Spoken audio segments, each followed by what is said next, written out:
Buenos días cursantes, soy la mayor enfermera profesional Virginia Pedotti del Departamento de Educación de la Dirección General de Salud y por este medio les doy la bienvenida al curso de Sanidad Militar en Catástrofes. En la clase de hoy les daré las pautas generales del curso, cuyo objetivo es otorgarles las herramientas para que el personal de oficiales y suboficiales del Servicio de Sanidad pueden desempeñarse con solvencia en situaciones de desastres tanto operativos como asistenciales. Empezaremos en la clase de hoy con el primer tema que tiene que ver con la definición de catástrofes y desastres. ¿Para qué nos preparamos? ¿Sí? Y cuando hablamos de catástrofes vamos a hablar de todo acontecimiento inesperado, inhabitual, que sobreviene de manera abrupta y que afecta a la comunidad, con una gran amplitud y produce destrozos humanos y materiales, donde vamos a dar respuesta a estos catástrofes, ¿sí? Luego están los desastres, que es un incidente mayor, ¿sí? Donde hay un gran número de víctimas, donde la severidad es más amplia y donde hay más destrozos materiales. La respuesta a veces ante estas situaciones de desastre cuentan con recursos extraordinarios y que a veces no están disponibles al alcance de la comunidad, ¿sí? Todo esto tiene que ver, ¿sí? Con que hoy el mundo está teniendo diferentes catástrofes, ya sean naturales o humanas, que se vienen produciendo y que, bueno, tienen grandes consecuencias en las vidas humanas, en la seguridad humana y muchos destrozos materiales, ¿sí? La presencia siempre de múltiples víctimas en masa y desproporción de medios, ¿sí? Con los que contamos. Por eso da pie a lo que es la medicina en catástrofe, cuyo objetivo es hacer el bien a un gran número de víctimas, ¿sí? Para entender esto, en nuestro país, ¿sí? Desde después del atentado de la AMIA, en 1994, que fue el atentado contra la Embajada de Israel, se viene dando una serie de cuestionamientos en nuestro país de la formación y la necesidad de un sistema que regule todas estas situaciones de desastres. En el año 1999 se crea el Sistema Federal de Emergencias, que fue creado por el decreto 1250 de ese año, donde el enfoque estaba puesto en la acción, o sea, en la gestión en emergencias, con acciones y fondos complementarios para la mitigación de la emergencia. Luego del marco de acción de Yoho en Japón en el año 2005, la Organización de las Naciones Unidas promovió un enfoque basado en la prevención, incorpora el concepto de resiliencia, o sea, de salir de esa situación de las propias comunidades, promoviendo el aprendizaje de desastres en el pasado. En el año 2015, luego del marco de Sendai, el enfoque se lleva a una cuestión de resolver las causas de las raíces del riesgo, estableciendo pautas de trabajo que tienen que ver con comprender lo que es el riesgo, fortalecer la gobernanza, invertir en la reducción de riesgo y aumentar la preparación para todos los Estados miembros, ¿sí? En nuestro país, todas estas políticas públicas a nivel global, de lo cual nosotros formamos parte de la Organización de las Naciones Unidas, nos lleva a la firma de tratados, ¿sí? Como el Tratado de Yoho y el Tratado del Marco de Sendai, a trabajar en políticas públicas que nos lleven a trabajar estas cuestiones que vienen dándose como cooperación internacional, ¿sí? En el año 2016 se promulga la ley 27.287, donde crea el Sistema Nacional para la Gestión Integral de Riesgo y Protección Civil. Entonces, desde el atentado de la AMIA, que fue lo que nos marcó como sociedad, el atentado en la Embajada de Israel, se crea un sistema federal de emergencias que está propiciado justamente en un enfoque de atacar en la emergencia, y después, a medida de los diferentes tratados internacionales a los cuales nos adherimos, como el Tratado de Yoho en Japón y después el marco de Sendai, nos lleva a nosotros a reformularnos, ¿sí? Y la necesidad de crear una ley para la creación de un sistema nacional para la gestión integral de riesgo y protección civil en el año recién 2016, que se crea este sistema integral basado en la prevención de riesgo y la articulación de los diferentes niveles de gobierno, ya sea a nivel nacional, provincial, local, regional, ¿sí? Y sectores sociales. O sea, ahora no solamente reconocemos la importancia de trabajar y prepararnos para la emergencia, sino que también incluimos en los diferentes niveles, no solamente en el sistema nacional, sino en el sistema provincial, en el sistema local y el acompañamiento de la sociedad a través de organizaciones no gubernamentales, ¿sí? Protección civil y la misma sociedad que va a ir trabajando en estas cuestiones de prepararnos para la emergencia.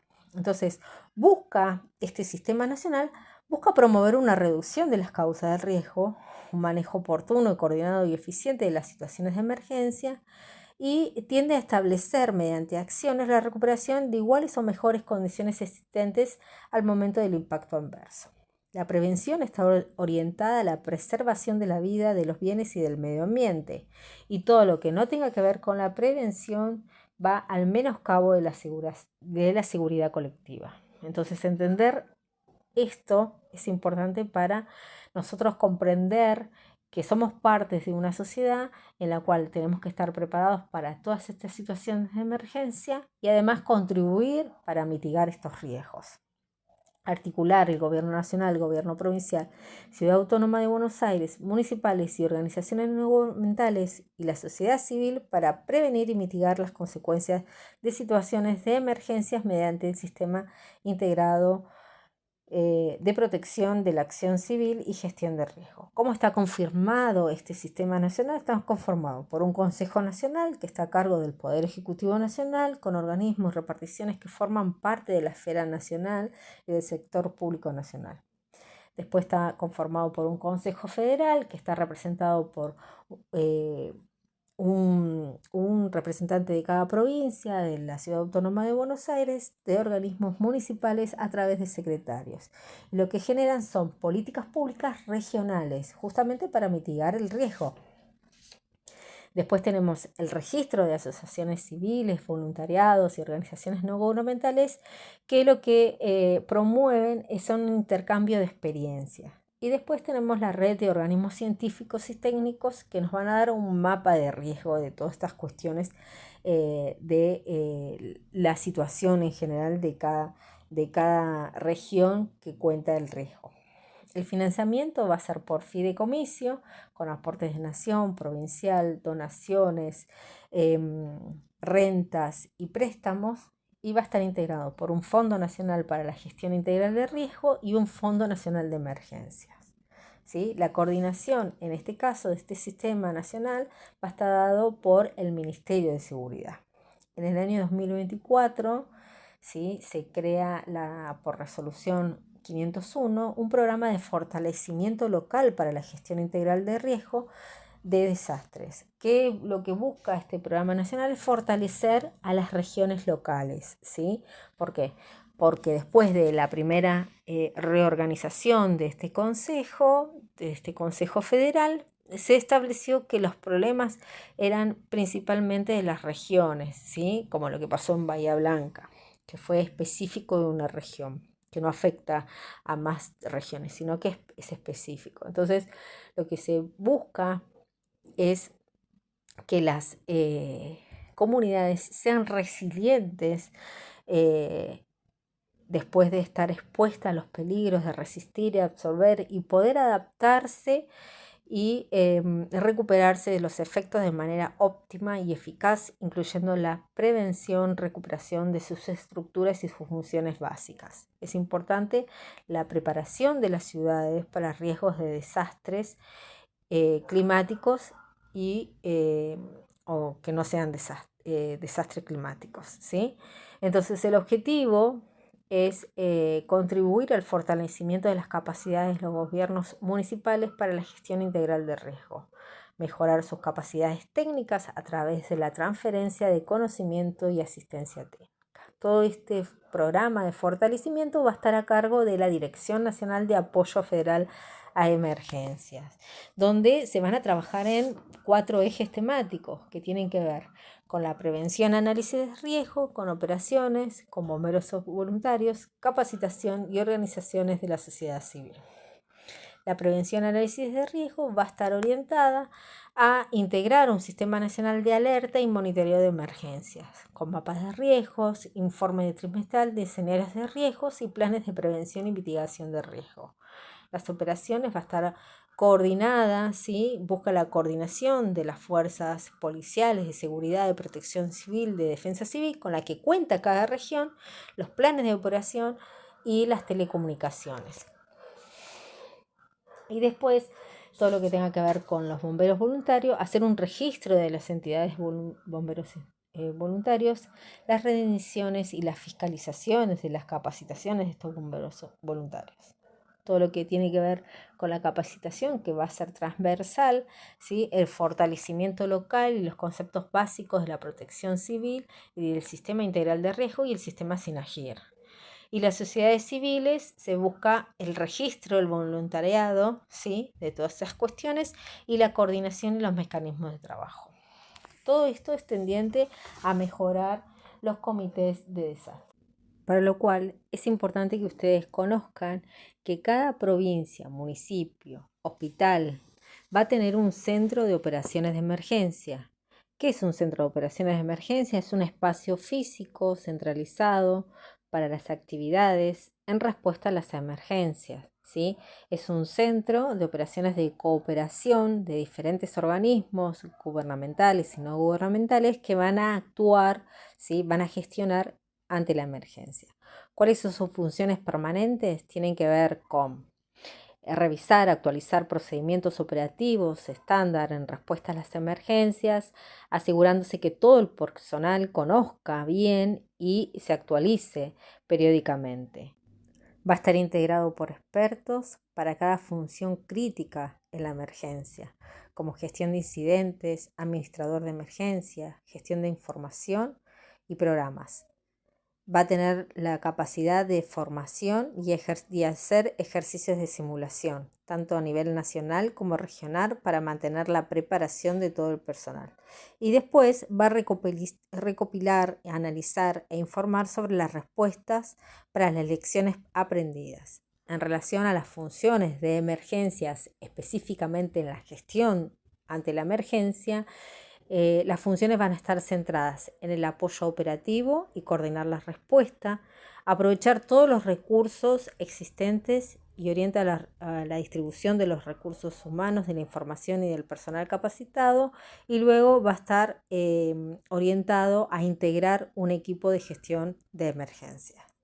Esto es el Centro de Operaciones de Emergencias, que todas las regiones cuentan con uno. Entonces, los invito a después, como curiosidad, ya que somos parte de este centro de operaciones de emergencia, y no solamente como ser parte, sino también como ser personal de salud, que ya tenemos que pensar en una salud global, no en una salud asistencial,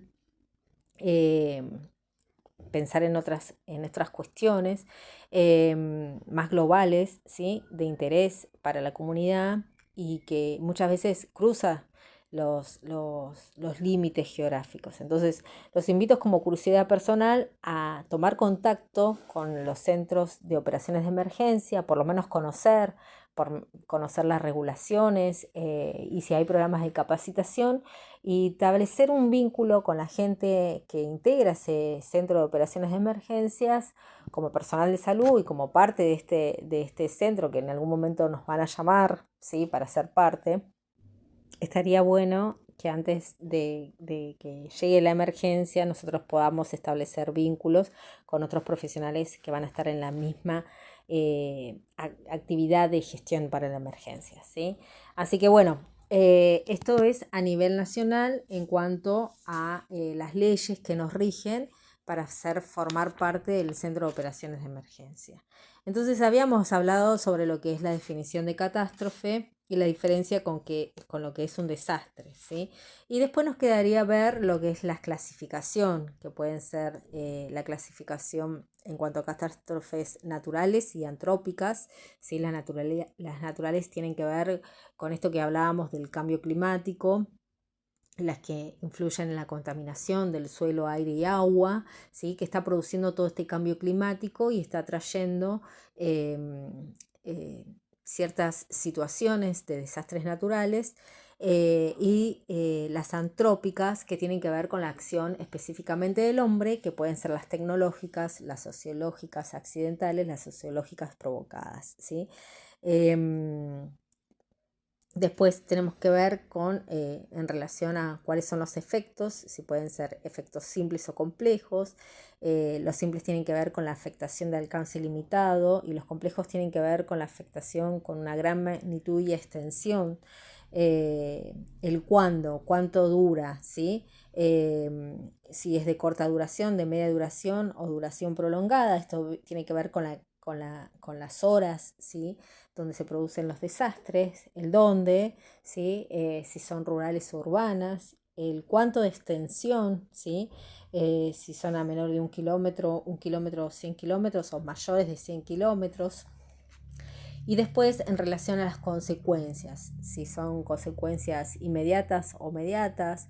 Las inmediatas tienen que ver con daños materiales, colapsos de estructuras edilicias, redes camineras, interrupción de suministros, psicológicas. Mediatas también tienen que ver con aumentos de puestos de socorros, epidemias, hambrunas, violencias psicológicas, ¿sí? Esto trajo mucho, digamos, lo que tiene que ver con la pandemia, como ejemplo. Y otras consecuencias que tienen que ver con las consecuencias humanas, ¿sí? Eh, la clasificación se pueden clasificar en moderadas, medias o graves. Moderadas afectan a 25 a 99 personas, medias de 100 a 999 personas, donde 50 a 250 personas se encuentran hospitalizadas, y las graves cuando afectan a más de 1000 personas con 250 hospitalizados. Bueno, un poco esta es la clasificación y lo que habla la primera unidad. Los invito a leer bien en profundidad para poder desarrollar las actividades de autoevaluación y el primer trabajo práctico, que tiene que ver un poco también con salir de nuestra esfera nacional y conocer, ¿sí? Lo que está pasando en el resto del mundo, ¿sí? Y poder relacionarlas, ¿no? Porque si bien los conflictos bélicos que están pasando en Europa, ¿sí? O en Asia, o acá mismo en América Latina, con México y Colombia, con la lucha del narcotráfico, o las antrópicas sociales, que tiene que ver con la tolerancia, ¿sí? El pueblo de Israel en la franja de Gaza, donde Israel lo que hizo fue eh,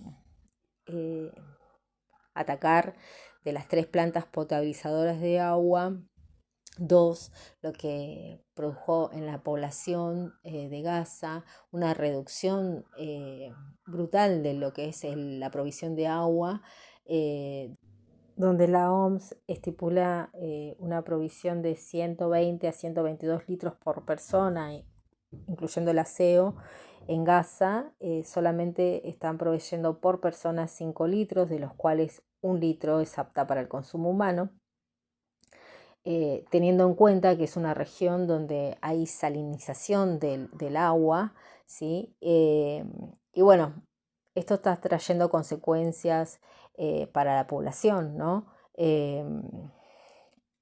Más el aumento de ciertas enfermedades relacionadas con el agua, resurgimiento de enfermedades emergentes, y no estamos protegiendo los derechos humanos de estas personas. Entonces hay que tener en cuenta que toda catástrofe antrópica que tiene que ver con estas sociológicas provocadas por el hombre traen graves consecuencias, no solamente por las consecuencias o las pérdidas materiales, sino también con las pérdidas humanas, ¿sí?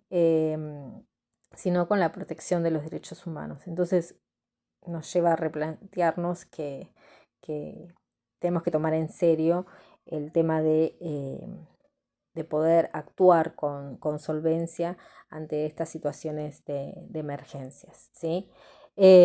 Bueno, todas estas situaciones de emergencias que provocan múltiples víctimas en masas, después nos va a llevar a una clasificación en el momento de actuar. Pero eso lo vamos a ver en la segunda unidad. Bueno, esto es un pantallazo para que ustedes tengan una noción de lo que va a tratar la unidad número 1, cómo se va a desarrollar el curso, cuáles son la reglamentación nacional en cuanto a las situaciones de emergencia y a partir de ahora ustedes van a realizar una autoevaluación, un primer trabajo práctico que son 10 preguntas nada más. Y la semana que viene vamos a tener una clase relacionada con el triage que tiene que ver con esta clasificación en caso de incidentes de múltiples víctimas en masa. Así que bueno, los invito a la lectura. Espero que les haya servido esta pequeña introducción al módulo. Así que bueno, nos vemos la semana que viene con otra clase así introductoria para luego la realización del segundo trabajo práctico. Bueno, les doy la bienvenida entonces al curso y de esta manera damos por comenzado el curso de Medicina de Sanidad en Catástrofe. Muchas gracias.